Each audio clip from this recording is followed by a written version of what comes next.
नमस्कार मैत्रिणींनो, उन्हाळी वाळवण भाग 2मध्ये आपण मैद्याचे पापड बघणार आहोत. तर त्याची रेसिपी पुढील प्रमाणे बघूया. मी या वाटीने 2 वाटी मैदा घेतलेला आहे आणि यात लागल तसं पाणी घालणार आहे. साधारण आपल्याला यामध्ये 3 ते 3.5 वाट्या पाणी लागणार आहे आणि पाणी घालून एकसारखं याला मिसळून घ्यायचं आहे, जेणेकरून याच्या गाठी तयार होऊ नयेत. आपल्याला याचा पातळ असा घोळ तयार करून घ्यायचा आहे. इथे हा आपला घोळ असा तयार झालेला आहे. इथे मी 2 वाट्या मैद्याला 3.5 वाट्या पाणी घातलेलं आहे.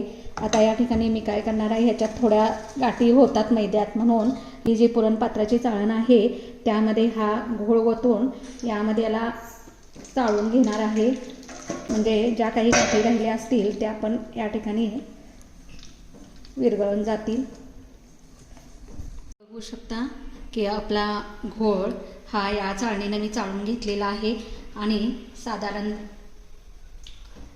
साधारणपणे या ठिकाणी या टाईपचं आपलं बॅटर तयार झालेलं आहे. इथे बघू शकता तुम्ही.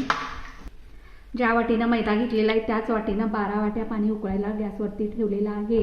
चवीनुसार मीठ घालणार आहे. 1/4 चमचा मी बेकिंग सोडा घातलेला आहे, म्हणजेच खायचा सोडा. त्यानंतर 1/4 टेबलस्पून पापडखार घालत आहे. पापडखार जास्त घालायचा नाही, त्या जास्त झाला तर पापड आपले करपतात. त्यानंतर मी थोडासा याच्यामध्ये हिंग घालत आहे. हिंगामुळं खमंगपणा येतो. जिरं आणि काळी मिरी थोडीशी कचकचीत वाटून घेतलेली आहे, ती यामध्ये मी घालत आहे. थोडीशी मी कोथिंबीर घालत आहे. कोथिंबीर ऑप्शनल आहे, तुम्हाला आवडत असेल तर घाला. कोथिंबीरीमुळं आपल्या पापडांना कलर छान येतो.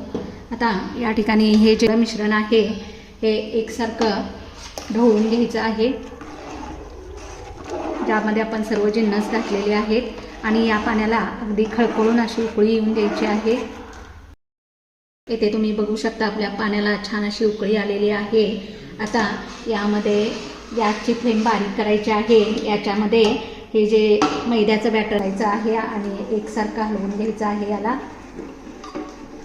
आता याला एकसारखं हलवून घट्ट येईपर्यंत शिजवायचं आहे.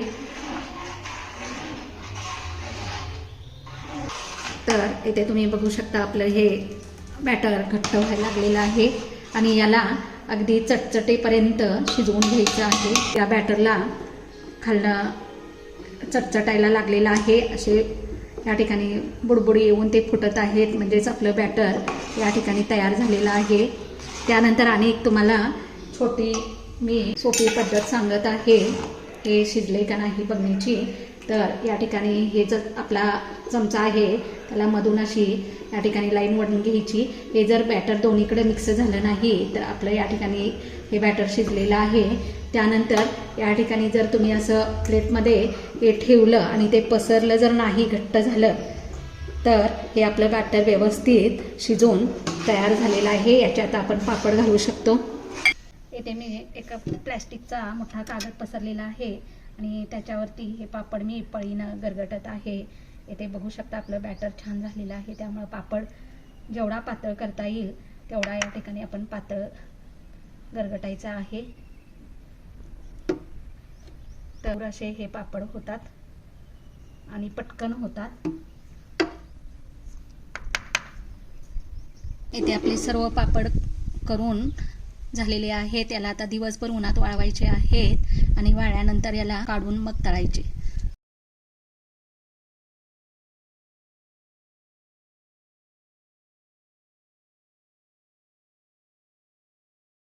या ठिकाणी तुम्ही बघू शकता मैद्याचे पापड एकदम ट्रान्सपरंट आणि मस्त असे झालेले आहेत.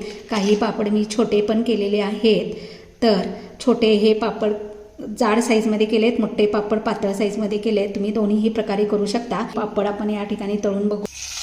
तर इथे बघू शकता मैद्याचा पापड हा किती फुललेला आहे, किती छान दुप्पट झालेला आहे. एकदम पांढरा शुभ्र असा हा मैद्याचा पापड फुलतो आहे. त्यानंतर या ठिकाणी दोन्ही बाजूनी असा हा पापड तळून घेत आहे. बघा एवढा मोठा हा पापड तळून तयार झालेला आहे. तुम्ही बघू शकता छोटेवाले पापड सुद्धा किती फुलत आहेत. जो कच्चा पापड आहे आणि हा भाजलेला पापड आहे तर तुम्ही बघू शकता हा दुप्पट फुललेला आहे. हा कच्चा पापड आहे, हा भाजलेला पापड आहे. तर तुम्ही बघू शकता ह्या मैद्याच्या पापडाचं सुद्धा एकदम मस्त असे पापड तयार झालेले आहेत. तर तुम्हीही अशी रेसिपी करून पहा आणि रेसिपी आवडली असेल तर माझ्या चॅनलला लाईक, सबस्क्राईब, शेअर करायला विसरू नका.